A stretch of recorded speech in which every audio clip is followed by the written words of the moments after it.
नमस्कार दोस्तों। तो दोस्तों, शिव भगवान का जन्म कैसे हुआ, इसके पीछे क्या कहानी है, तो आइए जानते हैं कि भगवान शिव जो त्रिलोक के आदि और अंत के देवता हैं, जिनके आगे दुनिया की सभी शक्तियां असफल हो जाती हैं। लेकिन क्या आपको मालूम है कि आखिर भगवान शिव का जन्म कैसे हुआ था? उनकी माता कौन थी और उनके पिता का क्या नाम था? उन्होंने किससे अपनी शिक्षा प्राप्त की थी और किस किस को शिक्षा का दान दिया था? अगर नहीं तो चलिए जानते हैं, क्योंकि इस वीडियो के माध्यम से हम आपके सभी जो है इन्हीं सवालों का जवाब देने वाले हैं। इसलिए आप सभी लोगों से रिक्वेस्ट है कि इस वीडियो को स्किप ना करें और एंड तक जरूर देखें। तो दोस्तों, आज सबसे पहले भगवान शिव के जन्म से जुड़ी पहली कहानी यानी शिव पुराण की एक लोकप्रिय कथा के बारे में बताने वाला हूँ। शिव पुराण के अनुसार भगवान शिव को स्वयंभू माना जाता है, जिसका मतलब होता है कि भगवान शिव का जन्म स्वयं ही हुआ था। यानी कि इससे एक बात तो साफ हो जाती है कि ना ही भगवान शिव की कोई माता है और ना ही कोई पिता। इसी कारण से भगवान शिव पंच तत्वों से भी परे हैं, जिस कारण से इन्हें मृत्यु का कोई भय नहीं है और इनकी मृत्यु कभी नहीं हो सकती। पर अब बात करते हैं विष्णु पुराण में बताई गई भगवान शिव के जन्म से जुड़ी हुई एक और कहानी के बारे में। विष्णु पुराण में बताया गया है कि भगवान विष्णु के माथे से निकलने वाले तेज के कारण भगवान शिव की उत्पत्ति हुई थी और उनके नाभि से निकले हुए तेज से जो है कमल पर विराजमान ब्रह्मा जी का जन्म हुआ था। मगर दूसरी ओर भगवान विष्णु के जन्म के बारे में विष्णु पुराण में बताया गया है कि एक बार की बात है, जब भगवान शिव घुटने मल रहे थे तो उनके घुटनों से निकलने वाले मैल से भगवान श्री विष्णु जी का जन्म हुआ था। पर अगर ऐसा हुआ है तो विष्णु पुराण और शिव पुराण एक दूसरे से बिल्कुल अलग हैं। इस कथा के अलावा भगवान शिव के जन्म की एक पौराणिक कथा काफी ज्यादा पॉपुलर है, जिसमें शायद आपने बड़े बुजुर्गों से सुना होगा। पर अगर नहीं सुना तो आपकी जानकारी के लिए बता दें। एक बार की बात है, जब भगवान विष्णु और परम ब्रह्मा जी के बीच इस बात पर बहस छिड़ गई कि आखिर इस संसार में सबसे महान कौन है। और जब भगवान विष्णु और भगवान ब्रह्मा इस बात को लेकर बहस कर रहे थे तो एक जलते हुए खंबे के रूप में महादेव उनके बीच आए थे। दोस्तों, वो दोनों इस रहस्य को नहीं समझ पाए और तभी अचानक से एक आवाज आई, जिससे कहा कि जो भी इस खंबे को छोर को ढूंढ लेगा वह सबसे महान कहलाएगा। ऐसा सुनते ही ब्रह्मा जी एक पक्षी का रूप लिया और खंबे का ऊपरी हिस्सा ढूंढने लगे। वहीं विष्णु जी ने वराह का रूप धारण किया और खंबे का अंत ढूंढने निकल गए। बहुत देर तक खोजने के बाद भी दोनों में से किसी को खंबे का छोर नहीं मिला और दोनों हार मानकर वापस आ गए। जिसके बाद भगवान शिव अपने असली रूप में आए और फिर भगवान विष्णु और ब्रह्मा जी ने यह मान लिया कि महादेव ही सबसे महान और शक्तिशाली है। इनसे बड़ी शक्ति इस दुनिया में कोई नहीं है। इसके साथ ही शिव पुराण में बताया गया खंबा इस बात को दर्शाता है कि ना ही भगवान शिव जन्मे थे और ना ही उनका कोई अंत है। और एक कारण तो यही है, भगवान शिव को स्वयंभू कहा जाता है, यानी भगवान शिव का अंत न ही कोई अंत है, वे अमर हैं।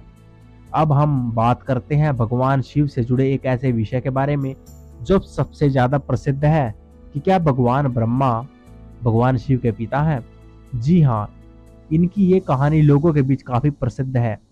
तो आपको बता दें कि आखिर किस प्रकार भगवान शिव के ने ब्रह्मा के पुत्र के रूप में जन्म लिया था।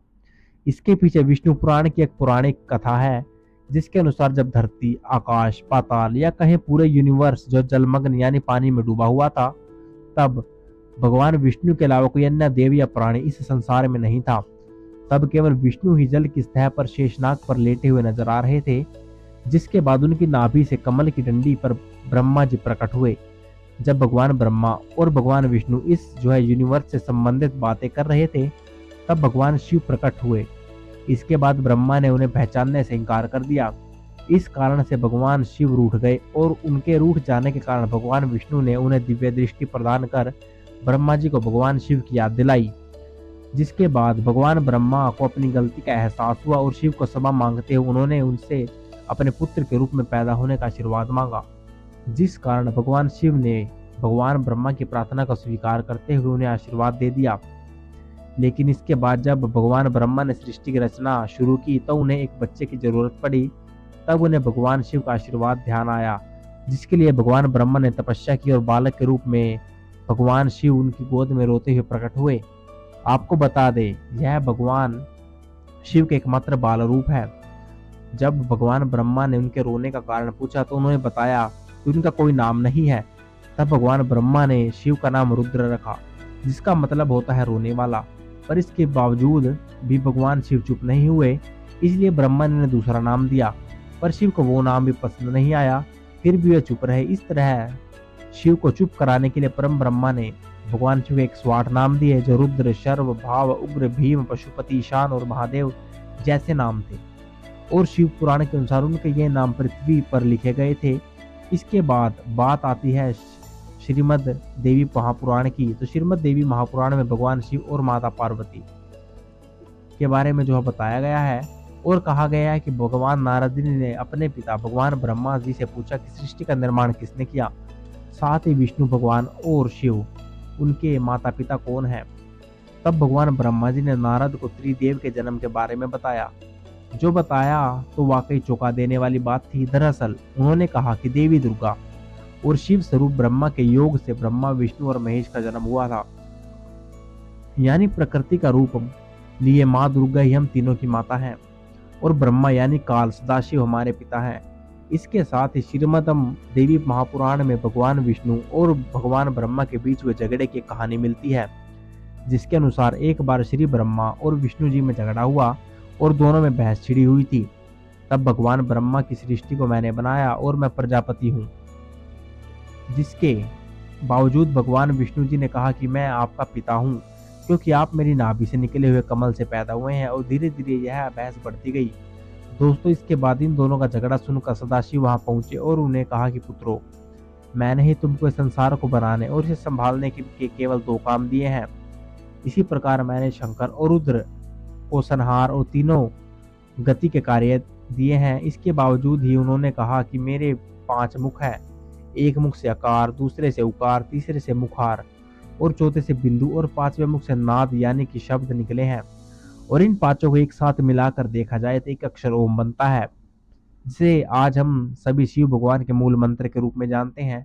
इतना कहने के बाद भगवान ब्रह्मा और विष्णु दोनों ही समझ गए कि भगवान शिव से ज्यादा शक्तिशाली इस दुनिया में कोई नहीं है, और दोनों ने भगवान शिव को प्रणाम किया और चले गए। चलिए दोस्तों, जब हम भगवान शिव के बारे में इतना जान ही चुके हैं, तो क्या आपको पता है कि आखिर भगवान शिव ने किससे शिक्षा प्राप्त की और उनके गुरु कौन थे? हम जानते हैं कि शायद इसका जवाब आप में से किसी के पास होगा, पर जिन्हें नहीं पता उन्हें बता दें। भगवान शिव स्वयं में संसार के गुरु माने जाते हैं, जिन्होंने संसार में गुरु शिष्य की परंपरा की शुरुआत की थी। लेकिन अगर सवाल आता है कि आखिर भगवान शिव किसके गुरु थे, तो आपको जरूर जान लेना चाहिए कि हिंदू ग्रंथ कहते हैं कि ब्रह्मा जी और शिव जी इस संसार के सबसे पहले गुरु थे, जिन्होंने गुरु शिष्य के इस रिश्ते की शुरुआत की थी। जहां भगवान ब्रह्मा ने अपने मानस पुत्रों को शिक्षा प्रदान की, वही भगवान शिव ने अपना ज्ञान केवल अपने 7 शिष्यों को दिया था। यानी भगवान शिव 7 शिष्यों के गुरु थे। वे जिन शिष्यों के गुरु थे, उन्हें आज के समय में सप्त ऋषियों का दर्जा दिया गया है। तो दोस्तों, यह थे भगवान शिव के जन्म से जुड़े हुए रोचक फैक्ट। हमें कमेंट करके जरूर बताइए आप लोगों को वीडियो कैसी लगी। लाइक कीजिए, शेयर कीजिए और कमेंट ना करना ना भूलें। And thank you for watching.